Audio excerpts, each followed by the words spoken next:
লাগবে কারা কারা আরেকবার দুইটা হাত লাগাইয়া আমার মাওলা তুমি এই ময়দানের দিকে তাকাইয়া দেখো আল্লাহ তোমার এই বান্দাগুলা কান্দে মাওলা তোমার জন্য মালিক রাজি খুশির উদ্দেশ্যে ভাইরা একটু দিকের কান লাগাইয়া শোনো দুনিয়ায় চিরজীবন কেউ থাকতে পারবা না, থাকার জায়গা না। আমার নবীও কিন্তু চিরজীবন থাকতে পারে না।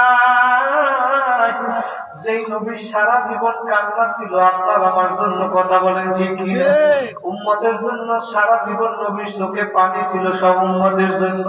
সেই জন্য আপনার আমার নবী ইন্তেকালের সময় আপনারে আমারে বলে নাই, ইন্তেকালের সময় আমার নবী কলিজার টুকরা ফাতেমার কথাও বলে নাই, হাসান হুসাইনের কথাও বলে নাই। আমার নবী ইন্তেকালের সময় বলে ইয়া উম্মতি ইয়া উম্মতি।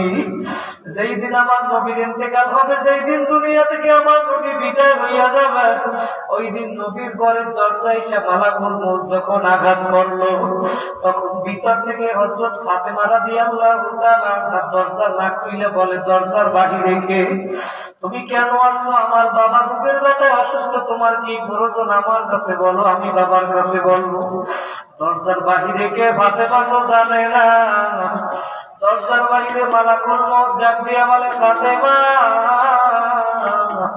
তোমার কাছে বললে হবে না, আমার নবীর সাথে সাক্ষাৎ করতে দাও। ফাতেমা দুই তিনবার বলার পরেও মালাকুল মউত শোনে না। এবার ফাতেমা গিয়া নবীর কাছে বলে, আব্বাজান দরজার বাইরে গিয়ে আছে, দুনিয়ার কার এত বড় সাহস? আমি দুই তিনবার নিষেধ করার পরেও শোনে না, সে নাকি আপনার সাথে দেখা করবে। আমার নবী ডাক দিয়ে বলে, ফাতেমা দরজার বাহিরে যে আছে দুনিয়ার আর কেউ না, দরজার বাহিরে যে আছে মালাকুল মউত আজরাইল। ফাতেমা এখন আরো কান্দে, কারণ আল্লাহর নবী বলছে মেয়েরা বাবারে বেশি ভালোবাসে আর বাবারা মেয়েরে বেশি ভালোবাসে। ফাতেমা রাদিয়াল্লাহু তাআলা এখন আরো কান্দে, বলে আব্বাজান মালাকুল মউত কাকে নেওয়ার জন্য আসলে, আপনারে নাকি আমারে? বলে ফাতেমা মালাকুল মউত আমারে নেওয়ার জন্য আসছে। ফাতেমা বলে, আব্বাজান মালাকুল মউত আপনারে নিয়ে গেলে আমি ফাতেমা কেমনে থাকবো? আমার নবী ডাক দিয়ে বলে, ফাতেমা টেনশন করিও না, 6 মাস পরে তোমার আমার সাক্ষাৎ হবে। ফাতেমা এখন আরো কান্দে, বলে 6 মাস পরে আমিও দুনিয়া থেকে বিদায় হইয়া যাব, বুঝতে পারি নাই।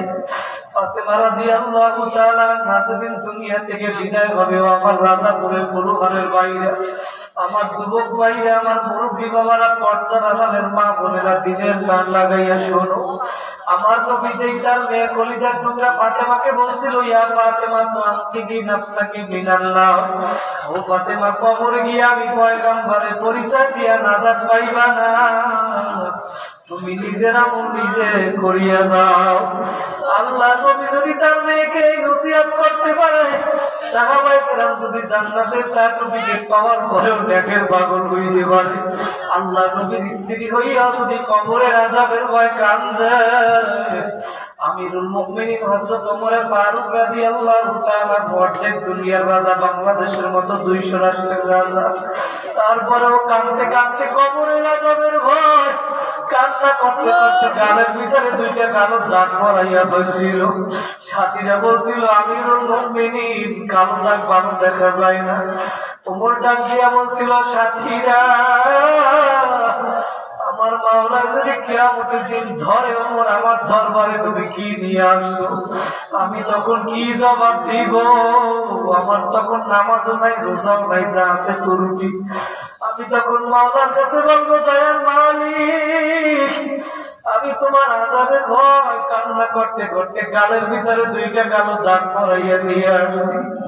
সাহাবায়ে কেরাম জান্নাতে সার্টিফিকেট পাওয়ার পরেও যদি নেকের পাগল হইতে পারে, নেক কাজ করতে পারে, আল্লাহর নবীর পাগল হইতে পারে, কবরের আযাবের ভয় কান্না করতে পারে, তাহলে আমাদেরকেও কিন্তু নেক কাজ করা লাগবে। কথা বলেন ঠিক কিনা? নেক কাজ কইরা আমার মাওলাকে রাজি খুশি কইরা কবরে যাব, আর একবার 2টা হাত জাগাইয়া জোরে আল্লাহ বলিয়া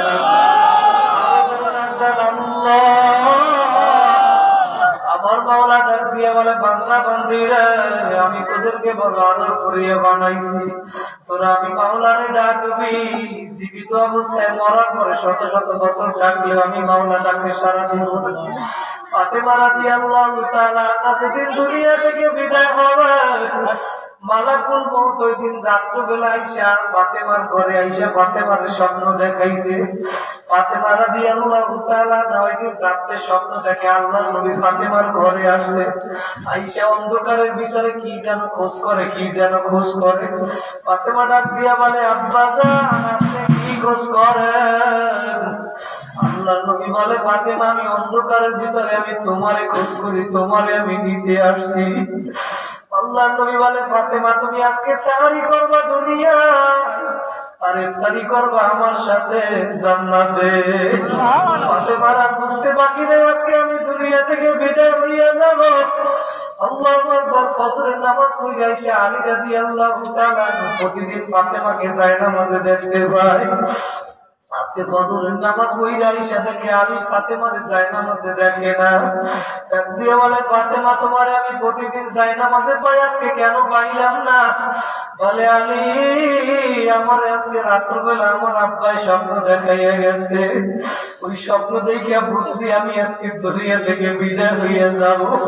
আলী বলে, ফাতেমার স্বপ্নের ব্যাখ্যা তো আমিও জানি, তুমি কি স্বপ্ন দেখছো বলো। বলে, রাত্রবেলা এসে দেখ আমার আব্বা জান আমারে খুঁজতে আছে, আমারে নিয়ে যাওয়ার জন্য আসছে। আলী এখন চোখের পানি বালাইয়া কান্দে।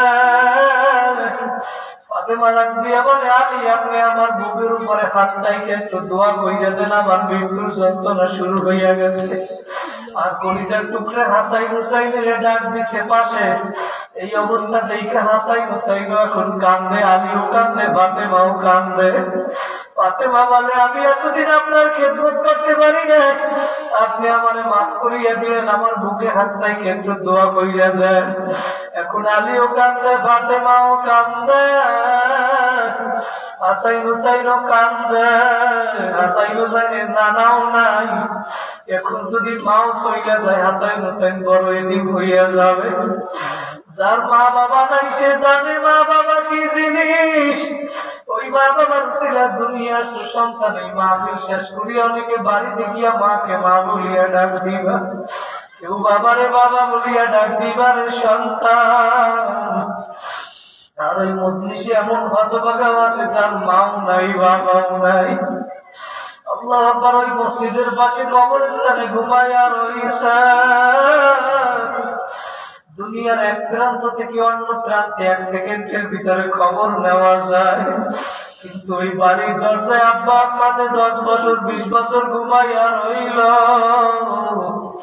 একদিন খবর নিতেও পারো নাই, খবর দিতেও কিন্তু পারো নাই। ও আমার ভাইরা, ফাতেমা আবার বলতেছে, আলী আমি আপনাকে ওসিয়ত কইরা গেলাম, আমার ইন্তেকালের পর আপনি দ্বিতীয় বিবাহ কইরেন, আমার কোনো সমস্যা নাই, কিন্তু আপনি সপ্তাহে 6 দিন ওই বিবির সাথে, নতুন বিবির সাথে ঘুমাইবেন।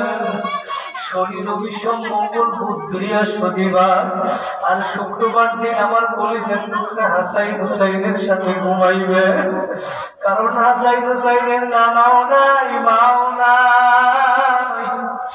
হাসাইন হুসাইনের কাছে যদি আপনি শুক্রবার এসে ঘুমান, ওরা বুঝলে আমার বাবা দুনিয়ায় আছে। যার মা বাবা দুনিয়ায় নাই ও জানে মা বাবা কি জিনিস। ওই কয়েকদিন আগে আমাদের বরিশালে শামীম ভাই বলতেছিল তার বড় বোন দুনিয়া থেকে বিদায় হইয়া গেছে।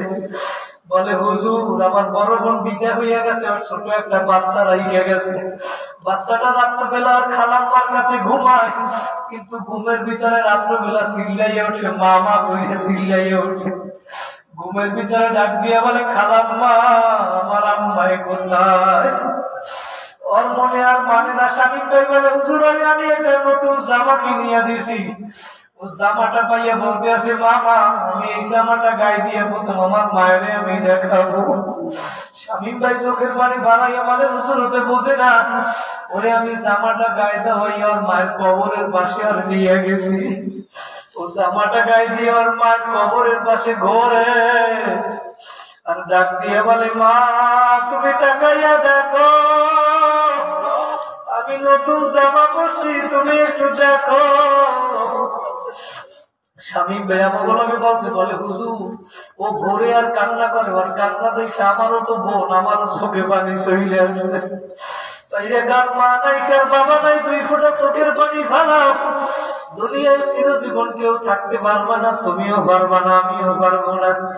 আল্লাহু আকবার। মালাকুল মউত এখন আসছে আমার নবীর জান কবজ করার জন্য। আমার নবীর বুকের উপরে হাত রাখছে। আমার নবীর বুকের উপরে যখন হাত রাখছে, আমার নবী ডাক দিয়ে বলে, আজরাইল তুমি আমার জান কবজ করবা, কিন্তু আমার একটা প্রশ্ন এখনো বাকি। জিবরাইল আলাইহিস সালাতু ওয়াস সালাম আসছে, ডাক দিয়ে বলে, নবী আপনার কি প্রশ্ন বাকি? বলে, ভাই জিবরাইল, আমার ইন্তেকালের পর আমার সরল সোজা উম্মত গুলাকে দেখে রাখবে। ও আমার রাজাপুরের ফুলওয়ারের যুবক ভাইরা, আমার মুরব্বী বাবারা, যেই নবী ইন্তেকালের সময় কলিজার টুকরা ফাতেমার কথাও বলে নাই, হাসান হুসাইনের কথাও বলে নাই, বলে আমার ইন্তেকালের পর উম্মত গুলাকে দেখে রাখবে। আল্লাহু আকবার। নবী ইন্তেকালের সময় তোমারে আমারে বলে নাই, আজকে তুমি আমি সেই নবীরে মহিলা কোথায় রইছ? কোন দলের পাগল হইছ? কোন নেতা নেত্রীর পাগল হইছ? কার মায়া করছো? কার জন্য জীবন দাও? কোন দলের পাগল হইছ? বাবা পাগল হইলে আমার নবীর পাগল হও, আমার মাওলার জন্য পাগল হও। নবীর বুকের পরে হাত রাখবে। নবী বলে, আমার ইন্তেকালের পরে উম্মত গুলাকে দেখে রাখবে। আমার নবী এই জন্য আজরাইলকে জান কবজ করার অনুমতি দেয় না।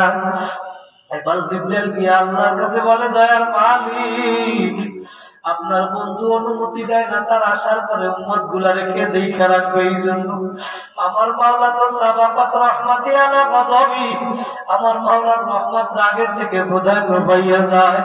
আমার মাওলা ডাক দিয়ে বলে, জিবরাইল যাও যাও যাও, আমার বন্ধুকে যাইয়া জানায় না, তার আসার পরে তার উম্মত গুলারে আমি ওয়াদা করলাম, আমি মাওলা স্বয়ং নিজেই দেখা রাখবো। বলেন আল্লাহু আকবার। যেই মাওলা তোমারে আমার এত ভালোবাসে, যেই নবী ইন্তেকালের সময় তোমারে আমারে বলে না, আজকে সেই নবীর বুইলা কোথায় রইছ? আমার মাওলার হুকুম মানো না, ক্ষমতা পাইয়া আমার মাওলারে বুইলা গেছ। টাকার গরম দেখাও, ক্ষমতার গরম দেখাও, সৌন্দর্যের গরম দেখাও, বংশের গরম দেখাও। যেই দিন বাড়ির দরজা এসে মালাকুল মউত সিটি বাজাইয়া বসবে, ওই দিন যত ডাক্তার কবিরাজ দেখাও না কেন, যত ইনজেকশন শরীরে ঘুষ করো না কেন, মালাকুল মউত যখন আসবে, নাফরমান ওই অবস্থা দেখিয়া নাফরমানের মৃত্যু হইতে যাবে না। মালাকুল মউত নাফরমানের কাছে যখন আমি আসমানে মাথা, তার আসমানে পা, তার জমিনে দুনিয়া জোড়া তার শরীর, গায়ের ভিতরে লম্বা লম্বা পশম, প্রত্যেক পশমের করে দিয়ে আগুনের ঝিলকি বাইরে দিতে থাকবে। নীল রঙের মতো বড় বড় 2টা চক্ষু। এই অবস্থা দেখিয়া নাফরমানের রূহটা বাহির হইতে চাবে না। মালাকুল মউত এখন ডাক দিয়া বলবে, আরে খবিস, দুনিয়ায় বসে আমার মাওলার নেয়ামত ভোগ করে আমার মাওলার হুকুম মানো নাই। আজকে আমার মাওলার হুকুম হইয়া গেল তোকে ধইরা নেওয়ার জন্য। ইযা জাআ আজালুহুম লা ইস্তাখিরুনা সাআতাও ওয়া লা ইস্তাকদিমুন। আজকে 1 সেকেন্ড আগেও হবে না, 1 সেকেন্ড পরেও হবে না, মাওলা হুকুম করছে তোমাকে ধইরা নেওয়ার জন্য। এই কথা বলিয়া যখন নাফরমানের রূহের উপরে তাবা মারবে, ওই নাফরমানের রূহটা থাবা মারার সঙ্গে সঙ্গে কলিজার বাবুলা সিরিয়া সিরিয়া নিয়ে যাইবে, রাখতে কিন্তু কেউ পারবে না। এখন তুমি তাকাইয়া দেখো, কত মানুষ তোমাকে নিয়ে কবরের দিকে যাইতেছে।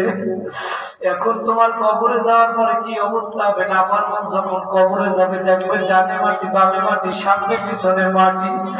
ওই অবস্থা দেখিয়া নাফরমান আমার মাওলার ডাকা শুরু করবে, আল্লাহ আল্লাহ আল্লাহ। আমার মাওলা কেমন জানি বুঝাইতে চায়, বান্দা বান্দিরা, আমি তোর মায়ের পেটের ভিতরে কত সুন্দর করিয়া তুমি আদর করিয়া আমি বাঁচাইয়া রাখছি। নাক দিয়ে শ্বাস করা লাগে না, মুখ দিয়ে খাওয়া লাগে না, পায়খানা পেশাব করার প্রয়োজন হয় নাই। আমি তোর মায়ের পেটের ভিতরে তোকে সুন্দর করিয়া বাঁচাইয়া তারপরে আবার দুনিয়ায় আনলাম। তুই দুনিয়ায় আসছো, তুই যখন দুনিয়া আসছো তোর মা মৃত্যুর খাতায় সাইন করিয়া তোরে দুনিয়ায় আসছে। তোরে দুনিয়া আসছে, ডাক্তাররা বলছে একটা মানুষ 46 থেকে 47 ডিগ্রি পর্যন্ত ব্যথা সহ্য করতে পারে, কিন্তু একটা সন্তান যখন দুনিয়ায় ভূমিষ্ঠ হয় ওই সন্তানের মায়ের ব্যথা হয় 57 থেকে 58 ডিগ্রি। তখন ওই মায়ের বাঁচার কথা ছিল না। আমার মাওলা কেমন জানি ডাক দিয়া বলে, বান্দা বান্দিরা তোর মাকে আমি বাঁচাইয়া রাখছিলাম আমি মাওলা কুদরতি ভাবে। কারণ তুই দুনিয়া আসছো, তোকে লালন পালন করার জন্য তোর মা ছাড়া কেউ আর আপন নাই। আমি মাওলা তোকে কত সুন্দর করে আদর করিয়া বানাইছি, তুই বড় হইছো, তোকে আমি যুবক বানাইলাম, যৌবন দান করলাম, তোকে আমি জবান দান করলাম। তুই এই জবান দিয়ে তোর মাকে মা বলিয়া ডাক দাও, বাবাকে বাবা বলিয়া ডাক দাও, তোর কত আত্মীয় স্বজন হইল। তুই জবান দিয়ে তোর মাকে বাবাকে ডাকো, তোর মা বাবার অন্তরটা ঠান্ডা হইয়া যায়। কিন্তু তোর ওই জবানটা দিছিলাম তো আমি মাওলা, এই জবান দিয়ে যদি আমি মাওলারে একবার ডাক দিতি আল্লাহ, আমি মাওলার কুদরতি অন্তরটা ঠান্ডা হইয়া যাইত। কিন্তু তুই জবান দিয়ে আমার ডাকো নাই। তোরা যখন দুনিয়ায় আত্মীয় স্বজন হইল, কত কিছু হইল, আস্তে আস্তে যখন তোর হায়াতের বেড়া পার হইয়া গেল, এখন তুই কবরে আসছো, এখন দেখে ডানে মাটি বামে মাটি। কোন এক কবি আমার মাওলার ভাষায় বলেছিল, যখন তোমার কেউ ছিল না তখন ছিলাম আমি, এখন তোমার সব আছে পর আছি আমি। বান্দা বান্দি আমার, যখন তোমার কেউ রবে না তখন রব আমি, আমার কাছে আসতে হবে যতই ভাগো তুমি। আমার মাওলা বলে, বান্দা বান্দি এখন তুমি কবরে আসো, এখন তোমার আর কেউ আপন নাই। নাফরমান যখন কবরে যাবে ওই কবরটা চতুর্দিক দিয়ে আগুন এসে বইরে যাবে। আমার মাওলার ঘোষণা, মিউ ওয়ারাইহিম জাহান্নাম। নাফরমানের কবরে ডানে আগুন বামে আগুন সামনে আগুন পিছনে আগুন। ওই কবরে মা নাই বাবা নাই ভাই নাই বন্ধু নাই আত্মীয় স্বজন কেউ নাই। ওই কবরে আল্লাহ বাদে কেউ মাবুদ নাই। আমার মাওলাকে দুনিয়ায় বসে আপন করিয়া রাজি খুশি করিয়া কবরে যাবো, আর একবার দুইটা হাত জাগাইয়া আল্লাহ বলিয়া আমার মাওলা দেখুন দুনিয়ার ভিতরে আসছি, একদিন যাবো, একদিন এক কাজ কইরা কবরে যাওয়া লাগবে। কথা বলেন ঠিক কিনা? সাহাবায়ে কেরাম যারা দুনিয়ার ভিতরে জান্নাতে সার্টিফিকেট পাইল, আবু বকর, ওমর, ওসমান, আলী, তালহা, জুবাইর, আব্দুর রহমান ইবনে আওফ, সাদ ইবনে আবি ওয়াক্কাস, সাঈদ ইবনে যায়েদ, আবু উবাইদা ইবনে জাররাহ, জোরে বলেন সুবহানাল্লাহ। এই দশজন ব্যক্তি দুনিয়ার ভিতরে জান্নাতে সার্টিফিকেট পাইল, তারপরেও তারা নেকের জন্য পাগল ছিল, নামাজের জন্য পাগল ছিল। কথা বলেন ঠিক কিনা? এক নম্বরে জান্নাতে সার্টিফিকেট পাইছে আবু বকর সিদ্দিক রাদিয়াল্লাহু তাআলা আনহু। আবু বকর রাদিয়াল্লাহু তাআলা আনহু রাত্রিবেলা মসজিদে নববীর ভিতরে যাইয়া দাঁড়ায় দাঁড়ায় তাহাজ্জুদ নামাজ পড়ে আর চোখ দিয়ে পানি পড়ে, কোরআন তেলাওয়াত করে। আল্লাহ নবী হুজরার ভিতরে বসে শুনে কে যেন মসজিদে কান্না করে। আল্লাহ রাসূল আয়েশা দেখে আবু বকর কান্দে। আল্লাহ নবী ডাক দিয়ে বলে, আবু বকর তুমি কেন কান্দো? জান্নাতে সার্টিফিকেট তো এক নম্বরে পাইছো। বলে, ও নবী, আমার মাওলা সূরা ইয়াসিনের ভিতরে জানায়া দিয়েছেন, ওয়ামতাযুল ইয়াওমা আইয়ুহাল মুজরিমুন। আমার মাওলা কিয়ামতের দিন ঘোষণা করবে, হে নাফরমানের দলেরা তোমরা আলাদা হইয়া যাও। আবু বকর বলে, নবী, কিয়ামতের ময়দানে আমি যদি ওই নাফরমানের কাতারে ভরিয়া যাই। আল্লাহু আকবার। আমি আবু বকর এই জন্য কান্দি। আবু বকর যদি এক নম্বরে জান্নাতে সার্টিফিকেট পাওয়ার পরেও নেকের পাগল হইতে পারে, নামাজের পাগল হইতে পারে, তুমি আমি কেন নামাজ পড়তে পারবা না বাবা? তোমার আমার নামাজ পড়া লাগবে, নেক কাজ করা লাগবে, কথা বলেন ঠিক কিনা? পর্দার আড়ালের মা বোনেরা একটু দিলের কান লাগাইয়া শোনো।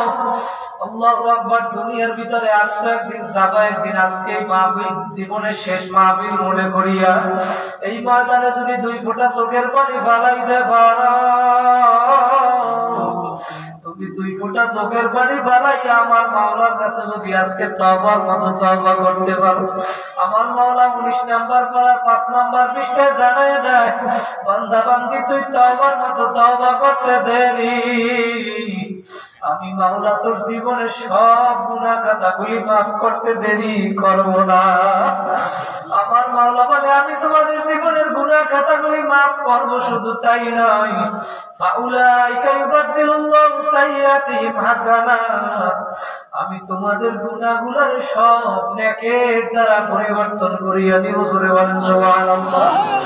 ভাইরা, আজকে জীবনের শেষ মাহফিল মনে করিয়া একটু দিলের কান লাগাইয়া শুনেন। আসন দিয়ে বসেন, মাথাটা নত কইরা দেন। সাহাবায়ে কেরাম যদি জান্নাতে সার্টিফিকেট পাওয়ার পরেও নেকের পাগল হইতে পারে, নামাজের জন্য পাগল হইতে পারে, আল্লাহ রাসূলের স্ত্রী হইয়া যদি কবরের আযাবের ভয় কান্না করতে পারে, ও আমার মা বোনেরা, তুমি আমি কোন দুনিয়ার পাগল হইছো, কার মায়ায় পড়ছো? তুমি যদি এখন দুনিয়া থেকে বিদায় হইয়া যাও, তোমার স্বামী যদি যুবক হয়, কয়েকদিন পরে আরেকজন স্ত্রী নিয়ে আনন্দ ভর্তি করবে, কথা বলেন ঠিক কিনা? তুমি যদি যুবক ইন্তেকাল হয়, তোমার স্ত্রী যুবতী হয়, আরেকজন ছেলে নিয়ে আনন্দ ভর্তি করবে, তোমার কবরের পাশে গিয়ে একদিন দোয়া কিন্তু করবে না, কথা বলেন ঠিক কিনা? কার মায়ায় পড়ছো, কার জন্য পাগল হইছ, কেন দুনিয়া আসো, কি করতেছো, আর কি নিয়ে মাওলার কবরে রওনা করছো, এই হিসাব নিকাশ মিলাইয়া তারপর আমার মাওলার কবরে গিয়ে শুইও। কারণ আমার মাওলাই কিন্তু জানাই দিছে, ওয়ালা তামুতুন্না ইল্লা ওয়া আনতুম মুসলিমুন, মুসলমান না হইয়া কিন্তু কেউ কবরে আসবে না। বাবা, দুনিয়ায় কোন পরীক্ষায় ফেল করলে আরেকবার পরীক্ষা দিয়ে পাশ করার আশা করা যায় কি যায় না? দুনিয়ায় যদি কোনো ব্যবসায় লস হয়, আরেকবার ব্যবসায় লাভবান হওয়া যায় কি যায় না? কিন্তু তোমার আমার যে আখিরাতের 5টা মামলা দাঁড়াইয়া রইল, ওই আল্লাহু আকবার, মৃত্যুর মামলা, কবর, মিজান, হাসর, সিরাতের মামলা, ওই একটা মামলায় যদি ঠগ, দ্বিতীয়বার দুনিয়াতে আইসা জিতবার কিন্তু আশা নাই, কথা বলেন ঠিক কি? ওই মামলার তদবির কিন্তু দুনিয়ায় কামাই করিয়া যাওয়া লাগবে। আল্লাহ রাসূলের স্ত্রী হযরত খাদিজা রাদিয়াল্লাহু তাআলা আনহা, আল্লাহ নবীর স্ত্রী হইয়া কবরের ভয় কান্দে, কবরের ভয় কান্না করতে করতে জমিনের ভিতরে ঘোরাঘুরি খায়। ফাতেমা রাদিয়াল্লাহু তাআলা আনহা গিয়ে দেখে নবী মসজিদে নামাজ পড়ে। নামাজ শেষে ডাক দিয়ে বলে, আব্বা জান, ও আমার পর্দার আড়ালের মা বোনেরা, দিলের কান লাগাইয়া শৈন মা। বলে, আমার মা জানো কেন কান্না করে, আপনি বাড়িতে যাইয়া একটু দেখেন। আল্লাহ নবী আইসা দেখে, আল্লাহু আকবার, খাদিজা রাদিয়াল্লাহু তাআলা আনহা কান্দে। আল্লাহ নবী ডাক দিয়া বলে, খাদিজা, আপনি কান্না কইরেন না, আপনি কান্না করলে আমি রাসূল সহ্য করতে পারি না। কারণ মক্কা মদিনা, মক্কার মানুষগুলো যখন আমারে কষ্ট দিয়েছে, মক্কার কাফেররা যখন আমারে কষ্ট দিয়েছে, তখন আপনি খাদিজা আমার সহযোগিতা করছেন, কথা বলেন ঠিক কি? আজকে খাদিজা আপনি কান্না করলে আমি রাসূল সহ্য করতে পারি না। আমার নবী মক্কায় দাওয়াত দেয়, মানুষ ইসলাম গ্রহণ করে না। আমার নবী তায়েফে দাওয়াত দেওয়ার জন্য গেল, তায়েফের মানুষগুলা দাওয়াত তো গ্রহণ করি না। আমার নবীর মাথায় পাথর বানায়, আমার নবীর মাথা পাইটা গাল ভাইয়া ভাইয়া রক্ত পড়ে।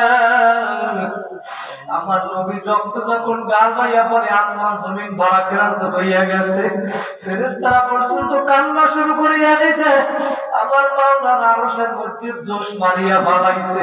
ফেরেশতারা বলে, মাবুদ গো, তোমার বন্ধুর রক্ত ভাইয়া ভাইয়া জমিনে পড়ে সহ্য হয় না, তুমি একটু অনুমতি দাও, তো জমিন সব উঠাইয়া ফেলায়। আমার মাওলা বলে, জিবরাইল যাও, আমার বন্ধুর রক্ত গাল ভাইয়া ভাইয়া যেন জমিনে না পড়ে, আমি তাহলে জমিন ধ্বংস করিয়া বানাবো। জিবরাইল সালাতুস সালাম জান্নাত থেকে রুমাল নিয়ে রক্ত মুইসা জান্নাতে রাখিয়া দিয়েছে। ও যুবক, কিয়ামত পর্যন্ত যারা দিন কায়েম করার জন্য, মাওলার হুকুমত বাস্তবায়ন করার জন্য নামাজ কায়েম করার জন্য রক্ত ঝরাবা, চোখের পানি ঝরাবা, আমার মাওলা কিয়ামতের ময়দানে ওই নবীর রক্তের সাথে মিলাইয়া জান্নাত দিয়া দিবে। জোরে বলেন সুবহানাল্লাহ। নবী এখন বলে, খাদিজা আপনি কান্না থামান। বলে, আমি কান্না থামাবো নবী, আমার 3টা শর্ত মানা লাগবে। বলে, কি 3টা শর্ত? বলে, নবী আমি যদি দুনিয়ায় বিপদে পড়িয়া যাই আপনি আমার সহযোগিতা করেন, মেয়ে ফাতেমা সহযোগিতা করে, কিন্তু আমি যদি কবরে কোনো আল্লাহ না করুক বিপদে পড়িয়া যাই, তখন আমার বিপদ থেকে কে উদ্ধার করবে? খাদিজা রাদিয়াল্লাহু তাআলা নবীর স্ত্রী হইয়া যদি কবরের ভয় কান্না করতে পারে, বলে আমি যদি আপনার আগে দুনিয়া থেকে বিদায় হয়ে আমার জানাজার নামাজ আপনি পড়াইবেন, 2 নম্বরে আপনার জামা দিয়ে আমার কাফনের কাপড় পেঁচ দিয়ে দিবেন। আপনার নবীর জামা যদি আমার খাদিজার গায়ে লাইগা থাকে, আমার আশা হয় ফেরেশতারা আমারে প্রশ্ন করতে সাহস পাবে না। 3 নম্বরে আমার কবরের প্রশ্ন উত্তর নবী আপনার দিয়ে দেওয়া লাগবে। জোরে বলেন আল্লাহু আকবার। আল্লাহ নবী বলে, খাদিজা ঠিক আছে আমি তোমার শর্ত মানলাম। আল্লাহ নবীর আগেই খাদিজা রাদিয়াল্লাহু তাআলা দুনিয়া থেকে বিদায় হয়ে গেল।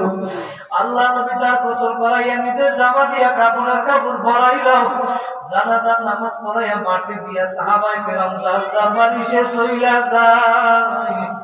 আল্লাহ রাসূল খাদিজার খবরের পাশ থেকে যায় না, সময়ের পর সময় যায়, কবরে কোনো প্রশ্ন নাই, উত্তর নাই। ফেরেশতারা বলে, মাবুদ গো, তোমার খাদিজার কবরে প্রশ্ন করতে পারি না কেন? বলে, কেন পারো না? আমার মাওলাই তো সবই জানে।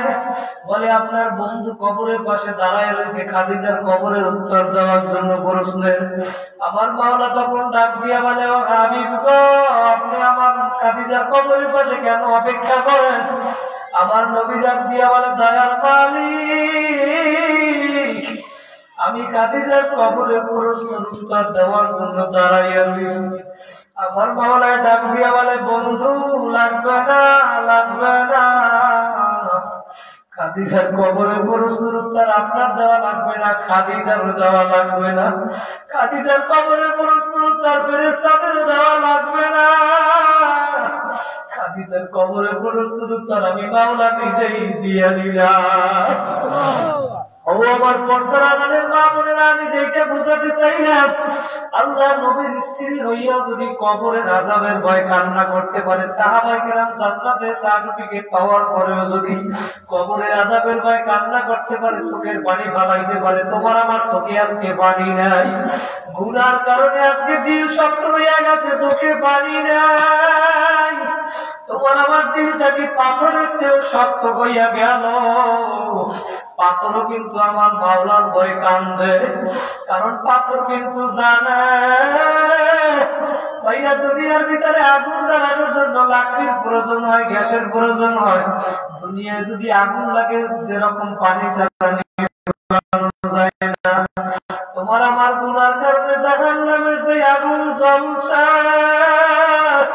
ওই আগুন কিন্তু চোখের পানি ছাড়া নিবানো যাবে না। এই জন্য একটু আসন দিয়ে বসে 10টা মিনিট একটু মুরাকাবা করো, চোখের পানি ফালাও, 2 ফোঁটা চোখের পানি ফালানোর চেষ্টা করো। যদি কান্না না আসে, আমার নবী বলেন, ইবুকু ইবুকু ফাইলাম তাবুকু ফাতাবাকু, হে আমার উম্মতেরা কান্দো কান্দো, কান্না না আসলে একটু কান্নার বাহানা করে তাকেও সওয়াব। অন্য হাদিসে নবী বলে, মান বাকা মিন খাশিয়াতিল্লাহ হারামাল্লাহু তিলকাল আইনা আলান্নার, যেই চক্ষু আমার মাওলার ভয়ে কাঁদবে, ওই চক্ষু আমার মাওলা জাহান্নামে দিবে না। ওই যে পাথর হইয়া যদি আমার মাওলার ভয় কান্না করতে পারে, 1 নম্বর পড়ার কোরআনের ভিতরে 8 নম্বর পৃষ্ঠে আমার মাওলায় জানাইয়ে দেয়, সুম্মা কাসাত কুলুবুকুম মিন বাদি যালিকা ফাহিয়া কাল হিজারাতি আও আশাদ্দু কাসওয়া, ওয়া ইন্না মিনাল হিজারাতি লামা ইয়াতাফাজ্জারু মিনহুল আনহার, ওয়া ইন্না মিনহা লামা ইয়াশাক্কাকু ফায়াখরুজু মিনহুল মা, ওয়া ইন্না মিনহা লামা ইয়াহবিতু মিন খাশিয়াতিল্লাহ। কিছু কিছু দুনিয়ার ভিতরে পাথর আছে, আমার মাওলার আযাবের ভয় কান্না করতে করতে নহরজারি করিয়া বানাইছে। ওই সিলেটের দেখবা পাথর পাহাড় থেকে কান্না করতে করতে পাথর নহরজারি করিয়া বানাইছে। দেখে ঝর্ণার মতো পানি পড়ে পাহাড় থেকে। আসলে তো পানি না, পাথর আমার মাওলার ভয় কান্না করতে করতে নওয়াজারি করিয়া বালাইছে। পাথর কান্না করতে করতে মাওলায় বলে টাস টাস করিয়া ফাটিয়া যায়। তোমার আমার দিল কি পাথরের চেয়েও শক্ত হইয়া গেল? 2 ফোঁটা চোখের পানি ফালা,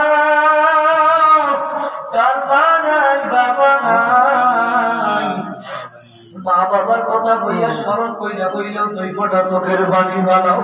আমার মাওলা জানাই দিছে জাহান্নাম জ্বালাইবে মানুষ আর পাথর দ্বারা। পাথরও কিন্তু আমার মাওলার ভয় কান্দান। তুমি আমি মানুষ হইয়া মনে মোকারাম হইছ, তোমার আমার চোখে পানি নাই, উনার কারণে দিন শব্দ হইয়া গেছে। একটু মনে মনে ভাবো, তার মা নাই, তার বাবা নাই, সন্তান। ওই মা বাবার চেয়ে আমার মাওলার মায়া কিন্তু কোটি কোটি গুণ বেশি মায়া। ওই আমাদের বরিশাল পটুয়াখালী থেকে একটা লঞ্চ রওনা করছিল কয়েক বছর আগে ঢাকার উদ্দেশ্যে। ওই লঞ্চের ভিতরে আব্দুল্লাহ নামে একটা ছেলে ছিল, গার্মেন্টসে ঢাকায় চাকরি করে। ওই আব্দুল্লাহর বাবা ছিল না, মা ছিল অসুস্থ। আব্দুল্লাহ ওই লঞ্চের ভিতরে মায়ের ফোন দিয়ে বলে, মা আমি ঢাকায় যাইতেছি, সকালে গিয়ে তো পৌঁছাইয়া তোমারে ফোন দিব, তুমি এখন ওষুধ পানি খাইয়া তাড়াতাড়ি ঘুমাইয়া পড়ো। ওর মায় যখন টিভিটা ছাড়বে রাত্রবেলা ঘুমানোর আগে সংবাদ দেখার জন্য, ওদিকে ওই আব্দুল্লাহ যে লঞ্চে রওনা করছে, পদ্মা নদীর ভিতরে যখন ওই লঞ্চটা গেছে, তুফান শুরু হইয়া গেছে। তুফান শুরু হইতে হইতে ওই লঞ্চটা নদীর ভিতরে ডুইবা গেল। ওর মায় তো জানে না, ওর মায়ের মনে আর মানে না, টিভিটা ছাড়ছে খবর দেখার জন্য। খবরের নিচে ব্রেকিং নিউজে লেখা উঠছে, দেখে যেই লঞ্চ পটুয়াখালী থেকে দুপুর বেলা ছাইরা গেছিল, ওই লঞ্চটা গিয়া পদ্মা নদীর ভিতরে ডুবে গেছে। আব্দুল্লাহর মা একটা চিৎকার দিয়ে বলে, আব্দুল্লাহ, ওই লঞ্চের ভিতরে তো আমার সন্তান আব্দুল্লাহ আছে। আব্দুল্লাহর মোবাইলে এখন ফোন দেয়, ফোন আর রিসিভ হয় না। মায়ের মন আর মানে না, মাঝে কি জিনিস। মা পরের দিন রওনা কইরা পদ্মা নদীর কাছে চইলা গেছো। ভাই আমরা পত্রিকায় দেখছি ওই লঞ্চ উঠাইছে, লাশের মিছিল শুরু হয়ে গেছে, লাশ আর লাশ। আব্দুল্লাহর মাই গিয়া এখন পদ্মা নদীর পাশে লাশ উঠাইয়া আব্দুল্লাহরে খোঁজ করে আর ডাক দিয়া বলে, পদ্মা নদী রে, তুই আমার আব্দুল্লাহরে কোথায় হারাইছো? 3 দিন 4 দিন হইয়া গেছে, আব্দুল্লাহর কোনো খোঁজ নাই, ফোন রিসিভ হয় না। 1 সপ্তাহ পরে আব্দুল্লাহর মোবাইল থেকে একটা ফোন আসে, মায়ের মোবাইলে। মায়ের ফোনটা রিসিভ কইরা বলে, আব্দুল্লাহ, আমি 1 সপ্তাহ হইয়া গেছে তোর জবান থেকে আমি মা ডাক শুনি নাই। তুই বলছো সকালে আমায় ঢাকায় গিয়ে ফোন দিবি, বাবা তুই আমার 1 সপ্তাহে ফোন দাও নাই কেন? ওই পাশ থেকে আওয়াজ আসছে, মা আমি আব্দুল্লাহ না, আমি পদ্মা থানার ওসি সাহেব বলছিলাম, আপনার সন্তান আব্দুল্লাহর লাশটা আমি পাইছি। ওর প্যান্টের পকেটের ভিতরে মোবাইল পাইছি, মোবাইলের সিমটা খুলে আমার মোবাইলে ঢুকাইছি, ডায়ালে একটা নাম্বার পাইছি, মা লাগাই, মা নাম্বারে আপনারে আমি ফোন করছি। ওর লাশটা পদ্মা থানায় রাইখে দিছি, আপনি কালকে আব্দুল্লাহর লাশটা নিয়ে যাইয়ে। বুঝাতে চাইলাম ভাইয়া 1 সপ্তাহ হইয়া গেছে, আব্দুল্লাহর ওই পচা লাশটা পয়সা গন্ধ বের হইয়া গেছে, মানুষ কাছেও যাইতে পারে না। কিন্তু আব্দুল্লাহর ভাই পদ্মা থানায় যাইয়া ওই আব্দুল্লাহর পচা লাশটা কোলের মধ্যে লইয়া ডাক দিয়া বলে, বাবা আব্দুল্লাহ। আব্দুল্লাহরে ডাকে আর পচা গালের ভিতরে, মুখের ভিতরে আর মায়ের সুমা দেয়। পত্রিকায় লাগছে, সুমার ভিতরে আর মায়ের ঠোঁটের ভিতরে আব্দুল্লাহর পচা গোস্ত চলে আসে। তারপরেও আব্দুল্লাহর মা আব্দুল্লাহরে বাড়াইয়া দেয় না। আমার মাওলা তো তাকাইয়া তাকাইয়া যাকে বলে, বান্দা বান্দিরা, মা যদি সন্তানের জন্য এত মায়া হইতে পারে, আমি মাওলা তো তোদের জন্য মায়ের চেয়ে কোটি কোটি গুণ বেশি মায়া। আমি মাওলা অপেক্ষা আছি, বান্দা বান্দি আয় আয় আয়। তোরা গুনাহ করিয়া ফেলাইছো, ভুল করছো, অন্যায় করছো, আমি জানি। তোদেরকে আমি নষ্ট দিচ্ছি, চেষ্টা করার পরে তোরা গুনাহ করিয়া ফেলাবি। আমি মাওলা এই জন্য তওবার দরজা খোলা রাখছি, পাহাড় পরিমাণ গুনাহ করিয়া ফেলাইছো। আমার নইরা, আমার রহমতের দরজা নইরা সবার দরবার না। লা তাকুনাতু মির রাহমাতিল্লাহ। বান্দা বান্দি আয়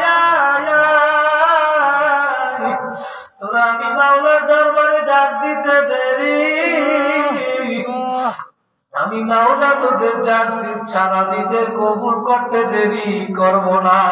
ভাইয়া জুড়ে একটা ডাক দেওয়া আল্লাহ, ডাক দেওয়া আল্লাহ, আল্লাহ কবুল করুক, বলেন আল্লাহুম্মা আমিন।